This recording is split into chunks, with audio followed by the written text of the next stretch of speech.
Thank you again. Oh. So we are coming to another exciting aspect of point of care ultrasound, and that is focus for lung and lines. And as we are all aware, we do surfactant for all babies, but that at the level of FiO2 of 30%. But but no one knows from where those numbers have come. And now with the advent of focus, we are doing lung ultrasounds, and we can now decide which baby is the perfect candidate for surfactant. So for this, we have none other than Dr. Akash Pandita. I think if you read lung ultrasound in India, most of the references, if not all, will have one of the authors will be Dr. Akash. And I'm so happy he agreed to be part of this. Welcome, Dr. Akash, and you Thank can start. First of all, kudos to the participants who have been with us for last 2 hours and have been learning about the POCUS. So this is just a sensitization, and I would recommend each one of you to do join the workshops which are now happening almost in every nook and corner of the country, and learn more about this. So in the next, since it's already been a lengthy session, I will not take much of your time. So in the next 20 to 30 minutes, I will be talking about the lung and the lines. And we all want to be good neonatologists. So lung is one of the common conditions for which babies come to us. That is the bad lungs. And basically, ultrasound is whenever we do an ultrasound for any reason, whether it is brain, heart, or lung, we should have a fixed question to answer. Should not just go and do the echo or go the neurosonogram. So always there should be a purpose behind the machine. And majority of the times, whenever we use focus in our NICU, either we do it for the diagnostic purposes or therapeutic purposes or for the procedure purposes. It not only enhances the accuracy, but it also gives us that rapid results, rapid correction, or rapid intervention, like in case of pleural effusion, pneumothorax, or as previously said, in deciding whether to give surfactant or not. In addition to these added advantages, it also avoids the need for radiation, which comes with the X-ray, which we do every now and then for babies with lung disease. So usually this has come from the adult medicine, and now focus is gaining its foothold in almost every system of the newborns. And one such recent addition to this focus in neonatology is the lung ultrasound and the abdominal ultrasound. So you have already heard about the heart and the brain from the previous speakers. I will be talking about the lung. So per se, lung ultrasound gives us various advantages. That is, it is readily available, easy reproducible, but it needs some skills, needs training. There are some inter-observer variations which can be overcome with experience with doing multiple focuses for various conditions, lung ultrasounds. However, it does not require or does not expose our small babies to any radiation, and it also does not require any sedation, which we do for conventional imaging like CT or MRI. Now, for superficial structures like lung, we use usually high frequency linear probes. We usually use 10 hertz or above to get more clearer pictures for the lung ultrasound. Now, there is you name a condition, and it can be diagnosed or it can be treated or it can help in treatment of that condition. So for almost every lung condition, the focus is useful not only in diagnosing but also sometimes in treating the disease like respiratory distress syndrome, pneumothorax, transient tachypnea of newborn, pleural effusion, pneumonias, even meconium aspiration syndrome, or even babies who have long-standing lung diseases. For example, in neonatology, we commonly see bronchopulmonary dysplasia. So talking about the lung ultrasound, we first need to know about the normal lung. So there are certain points which you have to understand. First of all, where to look for. So basically, for a lung ultrasound, the lungs are divided into three zones: the anterior, that is from the sternum to the anterior axillary line; then the lateral part, which is from the anterior axillary line to the posterior axillary line; and then keeping the baby prone from the spine to the posterior axillary line. Each of these zones, that is anterior, lateral, and posterior, are given various scores, and based on the severity of the score, we usually classify the diseases, especially the RDS, as mild, moderate, severe. And whenever it is moderate to severe, that is score of more than 8 to 9, we think of giving surfactant. Now, coming to the basic lung ultrasound. So as you can see in this picture, from top to bottom, we first see the skin, then we have the subcutaneous tissue, and then this uh, you can see these small structures. These are the ribs, and then we have a bright structures. These are the pleural lines. Basically, lung ultrasound, we have to see whenever we are doing ultrasound to tell us that this is a normal lung. There are two important points. One is the sliding point, and other is the A lines. Now we know that there are two layers for the lung. One is the visceral pleura, other is the parietal pleura. So whenever baby breathes, so these two pleura they rub against each other. This is called a sliding sign. One is this sign, that is sliding sign, and other thing is A lines. A lines are basically horizontal lines which originate from the pleura, and they usually are seen from top to bottom. For any baby, if you see these two signs, that is there is a sliding sign. I will show you the video of these. If you see a sliding sign and there are A lines throughout the lung, it means that it is a normal, well ventilated lung. Then there are certain abnormal lines, for example, B lines. We will discuss one by one. So, again, in this picture, you will see these rib structures. So, whenever you are putting a probe, you are always put the probe in a sagittal section. And you can see the ribs, then the pleural line, and there is the another rib. This is also known as the bad sign because here the pleural line is the body of the bat, and the two ribs which are seen on the sides gives a bat appearance. So whenever you are putting the probe and you are seeing the bad sign, that means your probe is correctly placed and the image optimization is correct. And then you see this bright linear structure which is the pleural lines, and because of this pleural line you will see its reflections which are known as the A lines, which are horizontal to the, that is, it is a like a pile of files from top to bottom, originating from pleural line going to down. Now these are horizontal lines, and as you note from top to bottom, they fade away. So these are called as the A lines. So sliding signs and these A lines throughout the lung, they tell us that this is a well aerated lung and this is a normal lung. So whenever something happens to this normal structure, for example, normally when we see the lung in normal mode, or we can also see the lung ultrasound in the M mode. In M mode, we can pick out various disorders. For example, the most catastrophic thing which can happen to a lung in neonatology, especially in a premature baby, is tension pneumothorax. Quite often, it takes a lot of time to get the X-ray technician, or sometimes the machine is not available during the night in the smaller units. So you can always pick up this ultrasound probe and do a scan in the M mode. Normally, we see the parallel lines and the white appearance of the lung. This is the normal aerated lung, and this is usually known as the seashore sign. So that the above waves give you a appearance of a sea, and this white granular appearance of the lung is like a sand on the beach. So this is known as the seashore sign. But whenever there is a pneumothorax, because there is a pneumothorax, so there is air accumulated between the visceral and the parietal pleura, because of which there is no sliding sign. And when we put the M mode, it gives like a barcode appearance. So this barcode appearance is typical of a pneumothorax, and it can sometimes be life-saving and can help us in saving the baby. So here in this video, on the left, you can see the sliding sign. So that is the two layers of the pleura, they are rubbing against each other with each respiration. So if it is there, and you can see the parallel lines to this pleural line going from top to bottom, and as they go from top to bottom, they are fading away. So this is a normal lung where we see two important signs. One is sliding sign and other is A lines. So this is a normal lung. Whereas on the right side, a baby with pneumothorax, you will see that there is absent lung sliding.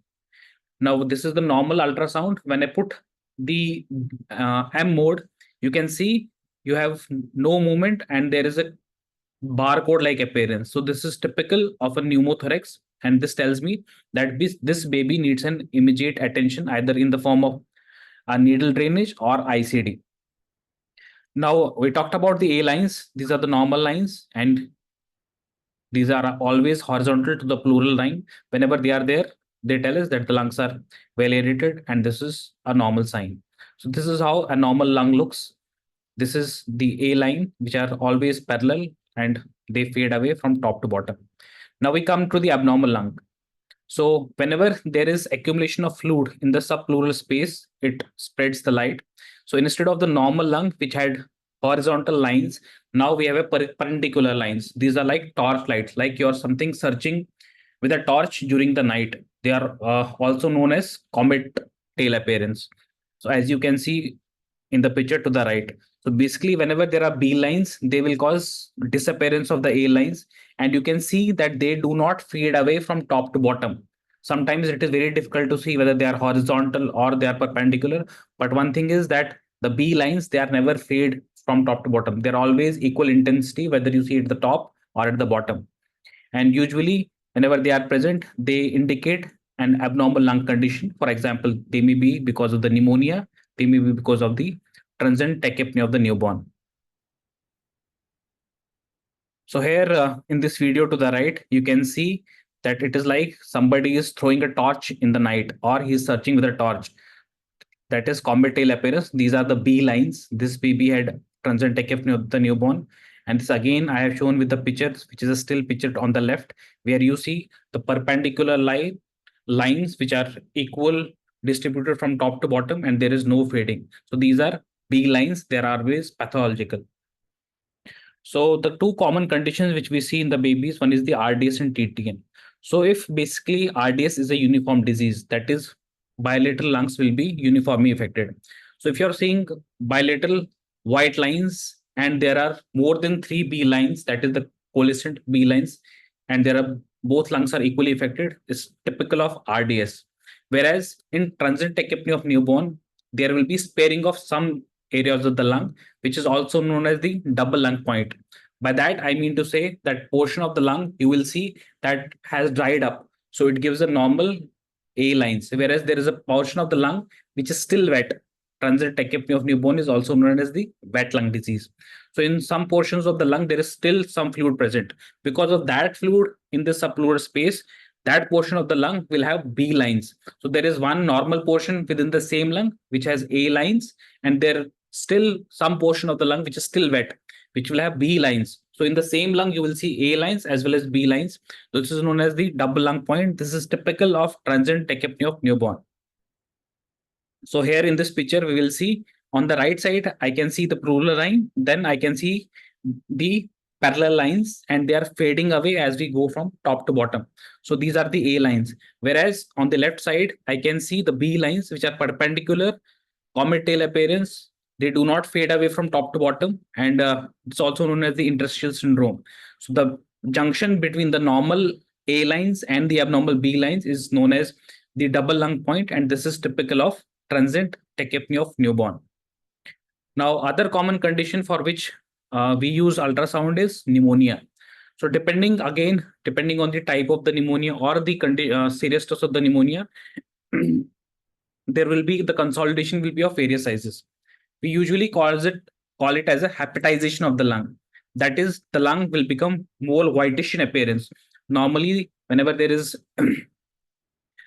you can also, whenever you are doing the lung ultrasound, you can also see a portion of the lung. So you can always compare the two areas. So the lung looks like a liver, that is, it's more white in color, and you will see because of this consolidation, there will be patchy atelectasis, and you can see the flecks, these starry appearances, these small bright shadows, which are nothing but air bronchograms. This is typical of consolidation. Pleural line can either be absent or it can be thickened. Along with that, there will be hepatization of the lung, and in between this lung, you will see various air bronchograms, and the size of the consolidation may vary depending on the severity of the pneumonia. So again, in this video, you can see there is a pleural line which is thickened, and then you can see that there is these whitish areas, which is the consolidation, and in between this, you can see air bronchograms, the bright echogenic areas. These are because of the atelectasis, some air has been trapped in the terminal alveoli, which gives appearance of this bright structures, which is air bronchogram. Now, in other condition where lung ultrasound can again be used is meconium aspiration syndrome. In meconium aspiration syndrome, because of the meconium, there is again patchy widespread atelectasis, and the pleural line, which is the bright linear structure, it becomes thickened, and there is various atelectasis. Again, you will see air bronchogram, and but here the disease will not be uniform. It will be irregular, and the opacities will also be irregular. And in between these opacities, you will see which will be of various sizes depending on what portion of the lung has been affected most. And in between these opacities, you will see again bright linear structures which are indicative of air bronchograms. The other condition which we see because of the malposition of the lines or sometimes the disease per se is the effusion. So again, depending on the size of the effusion, if it is very minimal, you will always see a black dark like structure which may be very small if it is a small effusion. But whenever the effusion is large, it causes basically compression of the lung. Because of this compression of the lung, you will see the collapsed lung here. And this is the liver which we see, which I told you that whenever we do a lung ultrasound, we also see a liver. In the pneumonia, the lung will also look like a liver with a bright spots in between, which are air bronchogram. But here we are seeing an effusion, which is this black large structure is because of the fluid within the lung, and this collapsed linear structure is nothing but the tip of the lung. Because this tip of the lung is collapsed because of the large effusion, it keeps on fluctuating in the fluid. It is also known as the jellyfish sign. And because of this sign, it is typical of pleural effusion, and such sign is usually indicative of large effusions because it is collapsing the lung. Again, here M mode is very important. Whenever you put an M mode for a pleural effusion, because the lung expands and contracts, that is, it is moving away towards and away from the pleura, you will see a sinusoidal pattern in the M mode. This is again typical of pleural effusion. So in summary, whenever we do a lung ultrasound, we have to see two things. One is lung sliding should be there and the A lines should be present. If they are there, that means the lung is normal. However, if A lines are absent, either they are completely absent, it may be seen in meconium aspiration or pneumonia, or if both A lines or B lines are present in the same lung, that is, we have a double lung point, it is seen typically in transient tachypnea of newborn.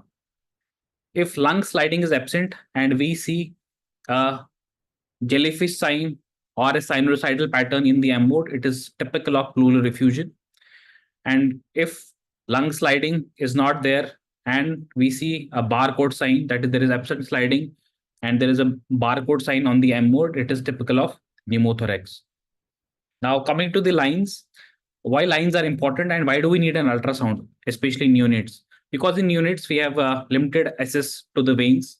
The caliber is small, and especially for long lines, we have very few places to put it.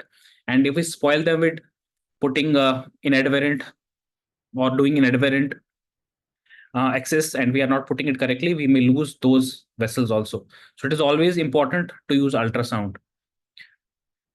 Remember that sometimes we always try not to do harm, but lines can be catastrophic. Although we always put them in a good faith to save the baby, to give TPN, especially if the baby has a prolonged stay. But if it is malpositioned, the rate of complication for a malpositioned line is 8 times higher than the normal placed line.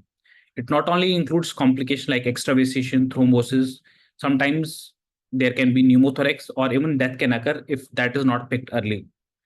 80%, 80 to 90% of the lines, when they are put and we do a check X-ray, studies have shown that up to 90% of the lines, they are not positioned correctly. So only chances if you are doing without a POCUS that you are putting a correct line in a correct position is only 10 to 15%. Now, the real success story comes with the use of POCUS. If you are using POCUS for putting a line, the chances of putting a line correctly, by correct line, I mean to say that in correct position, it increases from 10 to 15% up to 90%. It also gives us advantage that in the real time, we can position the line, fix the line, and start IV fluids, inotropes, or whatever the need arises. Whereas if we do an X-ray, sometimes we have to wait for the X-ray to come.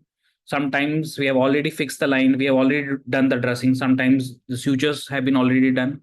And then again, in the subsequent, you have to subsequently redo the dressing, redo the suturing. And sometimes because of the excessive handling, we lose a lot of time.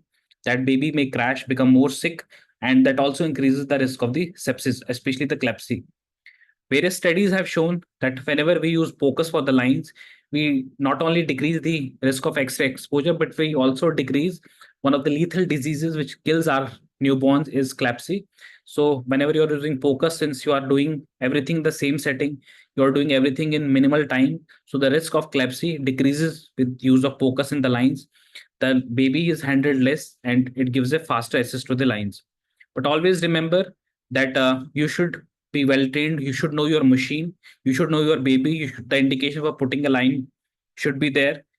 And whenever you are putting a line, it is a time taking procedure. Always you should have a help in place. That is, two people should be pushing the line to maintain the sterility and to doing the procedure correctly. Putting a line and getting a good view, it is important to position the baby well, and always take a consent before putting a line, and always maintain sterile precautions. The common lines which we put in an ICU include the umbilical, and sometimes we also do femoral or internal jugular. So, basic aim in putting a line, either the PICC line in the upper limb or the lower limb, is to put the line in the main vein. So the risk of thrombosis, risk of complications is less. So whenever we are putting a PICC line in the upper limb, we want it to go into the SVC. But again, it should not be too deep seated that it should not go into the lung.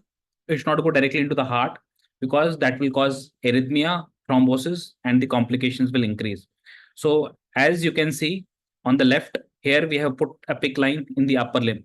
So here, whenever we are checking for a PICC line in the upper limb, it has to be a sagittal wave. That is, the tip of the probe has to be in the 12 o'clock position in the right subclavicular region. And this picture on the left, that is the below picture, you can see the tip of the line, and this the triangular arrowhead shows me the right atrium. So the line should be at the junction of the SVC and the right atrium.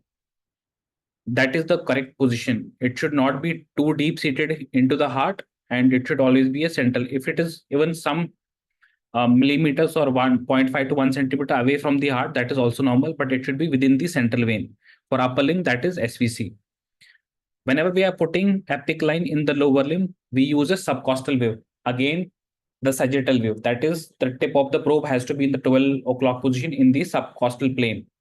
And here in the ultrasound picture on the right, you will see this is the IVC. And again, this triangular area is the right atrium. So this asterisk is the veno-atrial junction. We want our line to be this in atria. So here you can see the tip of the PICC line. Same, this position is also helpful whenever you are putting the UVC. That is, again, whenever you're putting the umbilical vein, in the real time, you can see whether your line is positioned or not. Sometimes, although we can see the tip clearly here, sometimes if the tip is not clearly available, you can flush 0.5 to 1 ml, depending on the size of the baby, to get the bubbles. You will see the bubbles erupting at the tip of the line. That will tell you where the tip is. Although it is clearer most of the time, but sometimes the tip may not be located. So that for that, you can use that flush technique. The other problem with the X-rays, now few of the ultrasound studies have been shown that whenever, depending on the position of the limb, that is whether it is extended or it is flexed. So whenever a baby flexes a limb, either it is upper limb or lower limb, the line goes inside. So in ultrasound, you can always flex the limb and see the maximum inward position of the line, which is not possible with the X-ray. So, and then accordingly, you can decide the position of the lines. Sometimes, if we do not have umbilical lines, we don't have access to PICC line, then our option is internal jugular vein. Why we choose internal jugular vein? Because it is safe, it is relatively easy, and we majority of the times we prefer putting a right IJV than the left, because it gives us it is a more straight course and goes directly to the SVC. Again, the complications with IJV are less compared to the femoral and subclavian veins. So whenever we are putting SVC, we have to put a shoulder roll under the shoulders so that the neck is stretched, and we usually turn the baby's head toward the other side. And then we feel for the carotid, and near the insertion of the muscle that is lateral to the carotid, we put a probe. Usually we put a probe so that the vessel, for example, in this ultrasound picture, this is the carotid artery and this is the IJV. So whenever you are putting the probe, the central of the probe should be in line with the IJV. So whenever this is the probe, so they should come in the midline, so that IGV is in the midline of this probe. So whenever you're inserting a needle, it should be few millimeters away from the probe. And then as you go inside, you have to make an angle of 30 to 40 degree. And as you go inside, you see the tip, you can further remove the, go far away from the tip. And once you hit the line, you can see the blood coming in the line.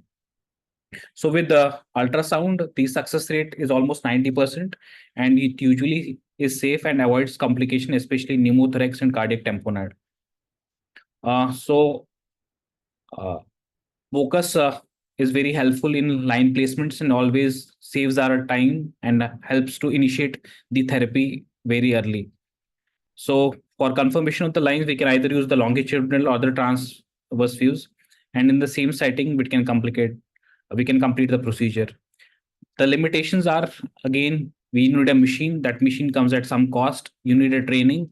Again, that needs some investment of time, and you need to perform under somebody who's already trained. Till the time you gain that confidence, gain that image optimization, and then you can freely do it. Sometimes there is an inter-observer variability, and it is sometimes very difficult to get an correct optimization unless and until you have done multiple echos or neurosonograms or line ultrasounds. Now there are, as the advancements happen, now there are portable machines, ultrasound machines available. In fact, it is the future stethoscope, or it has already become the stethoscope of the new emerging breed of doctors. And now there are even AI assisted tools where you just have to upload the image, whether it is ultrasound or it is echo or it is any other ultrasound, including the lung ultrasound. The AI is going to interpret that scan or that image for you. It is going to tell you the diagnosis. It is going to tell you everything about it. So these are my the references. And in order to learn more about POCUS, including head, brain, lung ultrasound, heart, including the abdomen, I welcome you all on behalf of IAP Neonatology chapter and Lucknow branch for this upcoming NeoCon, which is from 22nd to 24th August at Lucknow. And it has got a 2-day eco workshop, which includes everything about POCUS from head to toe. And majority of the speakers which you have heard today, they are going to be there, including some international speakers from Australia and Canada. So with that, I end my lecture, and the forum is open for questions. Thank you. Thank you, Dr. Akash. I think it was uh, worth waiting to all the candidates are still there. And there is one question, I think. Can you see the chat box? You can. Just a second.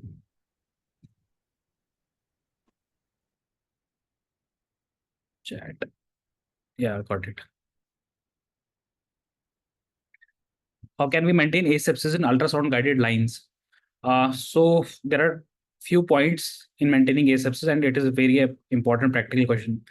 First and foremost is always consider that this machine, ultrasound machine, is like your laptop. Like you keep your laptop always clean, that ultrasound machine should always be cleaned. It should always be plugged in, otherwise the software will crash down. And whenever you are done with the scan, you should always shut it down and then close. Second thing is, whenever you are using a probe, you should always clean it before using a probe. One of the commonest risk of sepsis using ultrasound is the jelly. So nowadays in India, there are single-use gel packs available for neonatology. It comes in the small pack. I think that cost is around 30 rupees. It's a single-use gel pack, so you can use it and throw it. The other thing is regarding the wire of the probe. Now there are wire, again, there is a guide or a cover available, disposable covers available for the wire. So you can use one per day or to maintain the asepsis. And again, whenever you are using uh, ultrasound, especially for the lines, you have to be properly, you have to wear a gown, mask, you have to do a hand wash. If you take care of these small steps, you are going to do more good rather than harm. Dr. Akash, during the procedure, how would you do you use a special cover for the probe? Like Uh, while passing the line to confirm before the X-ray is done? Usually there are now covers available, ma'am, just sterile covers. So if you are using, especially for the lines during, because it's sterile procedure, we use those covers as a single use and then throw it. And to clean the probe, which disinfectant do you use? The probes. Again, although many of the units use sterilium, all the alcohol, but it damages the crystals of the probe, and each probe costs around 3 to 5 lakhs. So you have to use sterile water, nothing more, nothing else. So I don't see any more questions. Thank you so much, Dr. Akash. Thank you, The Sri. lung ultrasound specialist was IAP Neonatology chapter. Thanks to all the participants for remaining with us for almost 2.5 hours. right. I think it is something that they all need to learn now. Definitely. I invite them. That's why I've invited them to Lucknow. Yeah, I think that's a good opportunity for everyone to go So and learn. the early bird is still end of this month. You can still register and